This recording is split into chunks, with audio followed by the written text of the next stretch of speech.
Amadou Sall moom man je veux qu'on s'arrête sur le cas Amadou Sall parce que Amadou Sall du benn Pape Samba Seye man waaw tekkiwuma fi woon dara. Amadou Sall c'est le fils de l'ancien président de la République du Sénégal Amadou Sall doomu Macky Sall ñu ne le fils de l'ancien président de la République convoqué nañ ko ci justice su réewam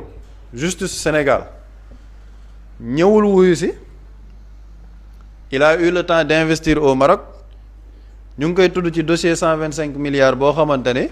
la justice a constaté que Amadou Sall ñëwul wuyu si parce que dañ ko convoqué ñëwul wuyu si ba fii ñuy wax amul un mandat d'arrêt international ci Amadou Sall mais ça pour expliquer ça aux Sénégalais ça va être très difficile ñu ne la nit ki dañ koy toppee ci dossier boo xamante ne ay 125 milliards la ñi ñu tudd ci dossier bi yëpp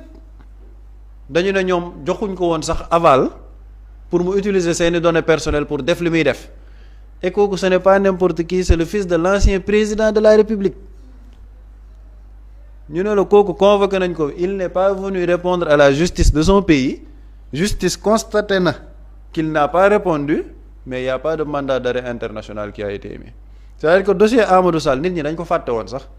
dañuy dem ba fàtte ko et d'où la question li buri wax tout ça pour ça c'est-à-dire que man xam nga la laa mënul nangu man de personnellement en tant que sénégalais mënuma nangu ñu ñëw ne ma dëkk bi daa am ñoo xamante ne dañoo sàcc xaalis bi daa am ñoo xamante ne dañ doon noot réew mi il y a des gens yoo xamante ni dafa amoon une gestion clanique de notre état maanaam benn clan boo xamante ne ñoom ñoo accaparé woon les ressources de ce pays boo leen ñu falee dañuy def changement bi nit ñi dañ leen di topp suñu xaalis dañ koy dem mu lijjanti ji mais ñu falu ces gens-là am temps wu génn réew mi ñeneen ñi des ci réew mi di circuler dans le pays tranquillement man damay reprendre les paroles du premier ministre moo taxaw assemblée nationale ne justice bi man de bu ma leen waxee amatuma ci yaakaar parce que ay dossier këf yóbbu la te képp kuñ ci jàpp ñu ngi fexeel nuñ lay génnee moom képp kuñ ci jàpp ñu ngi fexe nuñ lay génnee mais c'est-à-dire que c'est extrêmement grave ba pare léegi nag ci contexte boobu xam nga sénégalais nañ ko xam avec la guerre bi am sur le plan international il y aura des répercussions économiques instant yi le prix du carburant monté na sur le plan international tous les pays yu ñu wër ñu ngi def ay mesures pour fànk loolu parce que xam nga fii Sénégal ñu ngi jaayee defe naa le litre à 680 920 sur la scène internationale le prix réel c'est plus de 1400 francs le litre 1400 francs la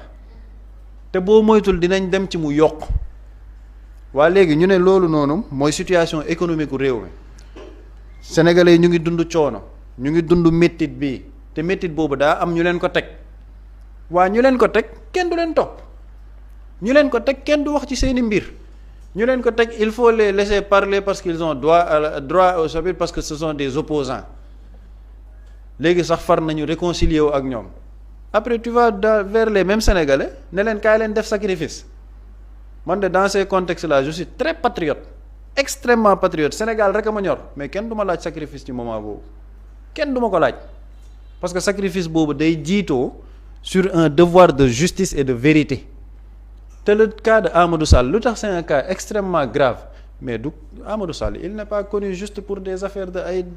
xaalis yi nii c'est un recruteur de nervis ñëpp xam nañ ko il a recruté des nervis moment bi ñuy rey sénégalais yi te papam dafa ne woon kii c'est un chômeur day ut liggéey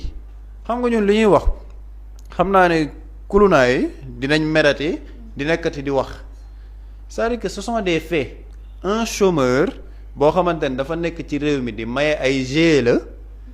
yore xaalis di ko distribuer allègrement de 2021 à 2024 c'était un recruteur de nervis avec des images mu yore enveloppe di ko jox ay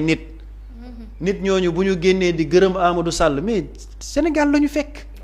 c'est pas une création dañ ko dund ñun ci biir réew mi dañ ko dund te kooku lan moo ko may loolu juste parce qu'il était le fils du président de la République waaye léegi suñu justice soxla ko moom c'est vrai que en fait non seulement il ne respecte pas la justice mais il ne respecte pas les Sénégalais, il ne respecte pas l'État du Sénégal parce que woo ngeen ma du ma leen faale du ma ñëw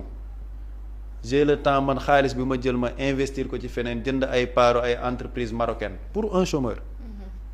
waa léegi loolu boo ci deful justice mais xam nga bëri mu nga wax la libération de Farba Ngom que ça ne choque personne que ça ne choque personne am na yeneen ak yeneen i dossiers si on libère des gens que ça ne choque personne waaw léegi dans ce contexte comment tu peux appeler les Sénégalais à faire des sacrifices man de personne man mënul logique sama bopp mënoo ma ne am nañu sàcc xaalisu réew mi ñoom ñoo teg lii Sénégalais yi ba pare seen sàcc boobu noonu yépp lenn moo leen taxoon jug mooy noot Sénégalais comme dañoo bëgg un désir de changement il faut que lii yépp dañ ñi defoon loolu noonu yépp faa ñu teg leen ci yoon Sénégalais yi voté pour loolu Sénégalais yi nekk di gis ni keguñ kenn ci yoon kuñ ci jàpp sax ñu ngi lay mais il faut voir ñépp ñi ñu jàpp tout dossier confondu nag laa la wax de soit daw nga génn réew mi ñëwoo ay ñoom Madiambal Diagne Amadou Sall ñi nga xamante ne sax Moussa Bocar Thiam xam nga dañ ko convoqué ne dañ koy entendre haute cour de justice mu defoon un long texte ne day ñëw après ne mujj ne na ñëwul parce que daa am des problèmes avec la guerre au Qatar ak yooyu de voyage wóoru ci ba tey jii ñëwul toutes ces personnes là ñëwuñ ñi ñu jot a jàpp fii ci réew mi nañu xool tous les dossiers des anciens ministres yu ñu yóbbu woon haute cour de la justice ñëpp ak seen biir kër ak bracelet électronique assignation à résidence képp ku ñu jàpp duñ la tëj wala bu ñu la tëjee dañ lay génneewaat waaw dans ce contexte là tu veux parler aux Sénégalais de sacrifice mënul nekk Sénégalais sacrifice yi ñu doon def moo doon sacrifice wu xeex joxe bakkan tour deret pour qu'il y ait un changement après changement boobu amee nga ñëw ci nguur nag matérialiser li ñu doon xeex mais déjà tu ne rends pas justice démb ñu ngi ko doon wax ñoom Pape Abdoulaye Touré seen dossier ba léegi furaas le dossier des martyrs furaas ñi ñu doon torturer furaas xaalisu réew mi ñu toje les vrais dossiers on kenn du ko tudd sax